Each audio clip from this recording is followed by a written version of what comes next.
mean, and H1N1 kind of reminds us that we're all woven, we're all together. And so we took the time in this edition to give our health columnists and our wealth and finance columnists some time and some space to really tell their stories. And it just so happens that we are hitting on some common threads, and some of those common threads include watching your blood pressure. So many people, again, no matter where you are, are just not really keen on it. And, you know, myself included, you just have to keep an eye on it because you just don't know. But what they don't understand, blood pressure is based on your diet. Absolutely. That's it, what you eat. You got to watch what you eat. Yeah, you have to definitely watch what you eat. So we also included some fitness in this edition, which I think is going to wind up being a mainstay. We began to do that because we realized that too is tied into wellness, of course, and that a number of our readers are starting to understand that message and are being proactive about it. So you have more and more Prince Georgians who are on board with a fitness program of some sort. And so we decided to incorporate a column along those lines. And we're hoping that that's going to take off. I think people will find it interesting. But you know, this particular edition also has a lot of star power. We've got a number of Prince Georgians who are reaching out to the national stage on different levels. We've got a young man who just graduated from Bowie State, who is now with the Pittsburgh Steelers. We've got a young lady in Prince George's County who is on So You Think You Want to Dance. She performed and competed this past summer. We've had Home Makeover has come to Prince George's County, particularly. Tell us about the Home Makeover. Well, Home Makeover, you know, the whole idea of the show is they come in to your community, into your home, and help you to from the ground up to remake and remodel and refit your home.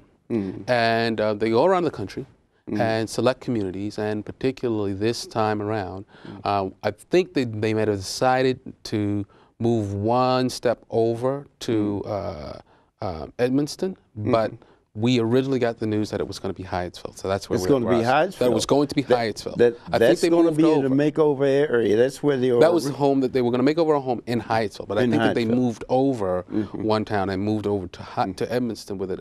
Not absolutely certain if they decided to go with Edmonston or Riverdale, but it is definitely a Prince George's County project, and we were very excited about it because again, it brings some positive light to Prince George's. And you know, I got to tell you, Ed, one of the things that we thought was also very important in terms of common denominators in Prince George's County, and that are positive, is this whole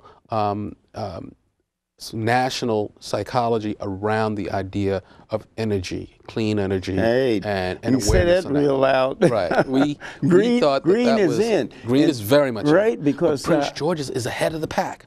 That's what people don't realize. Is that so much of what is happening nationally and across the state is actually being modeled first here in Prince George's County. That's correct. Our story, and I'm very proud to say this, and say this with every bit of conviction, I think that we have, at this point in time, the leading, most comprehensive story on new energy development, renewable energy, and green activity on the county, in the region. I don't think anyone else has done anything as But you know, that's strange. You know, that's what I was going to introduce in this show, is that I have an organization that's really emphasizing that where green is in, and it's right here in Prince George County. I'm going to have more information on that in my next 2 shows. That's what it's going to take. But I'm just saying, the green is really growing in Prince George County.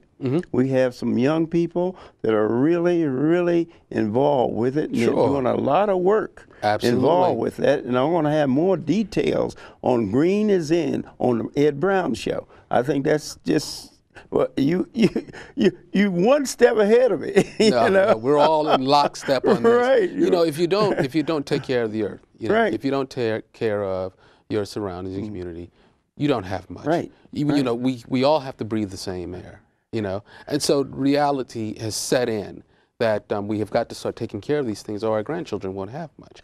And I'm really just so proud that the governor and the county exec, Jack Johnson, have been so clear on this matter and on this issue that it is very important not just to be a part of green development, but to lead the way. That's it. And that's what's happening here in Prince George. This is where we dedicated over 2,000 words to this story, which is a great, it's a sizable piece for a lifestyle magazine to give that much space to a story, because we thought this matter was so important, but also because we didn't want to just talk about residential and homeowners. We also wanted to talk about the commercial side, because many of our readers are business owners and are having to make certain adjustments as required by state and federal requirements, and that's understandable. But you've got to then figure out how to make those adjustments and do it in an affordable way. That's a lot of what you'll see in this story. A lot of that, how to get it done, to make it your environment better for your workers, better for your guests and your clients, and so on and such.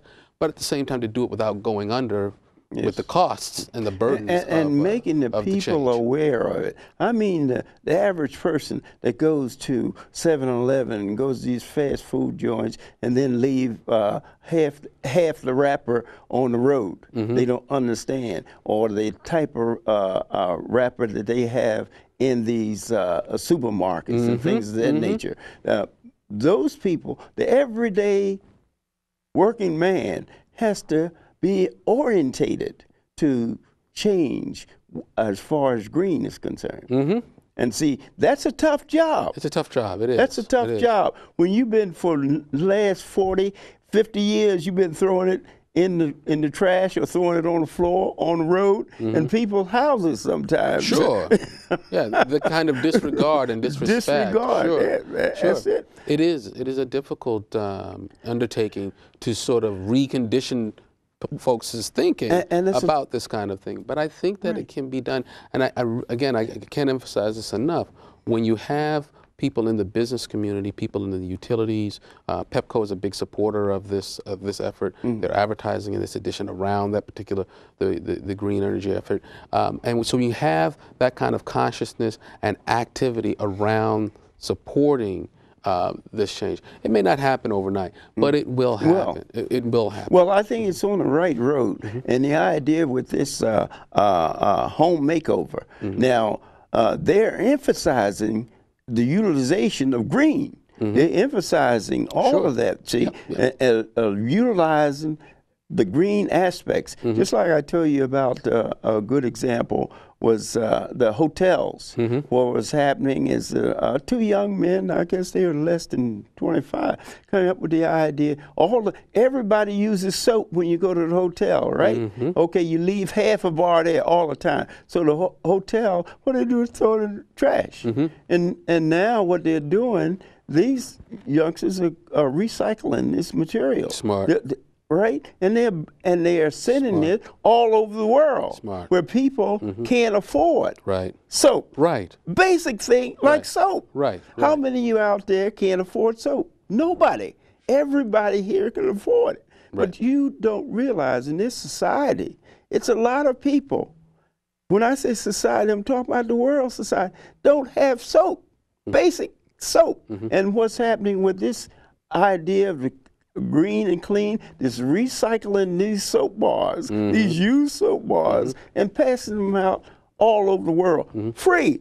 Right, exactly. And it helps the industry because they get credit for it. It's a disposal thing instead of throwing it in the river. When you throw it in the river, and you know that's where it goes, any waterway, that's what most of it is going in the river. Chemical buildup.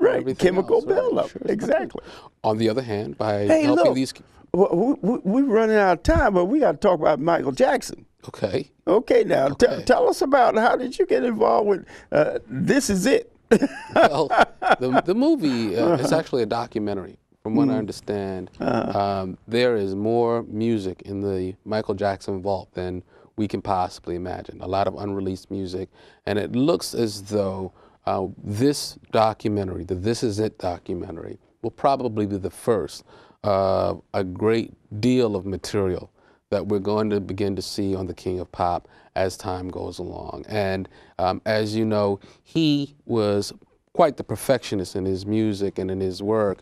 So a lot of work that might not have been released under his standard will probably be released now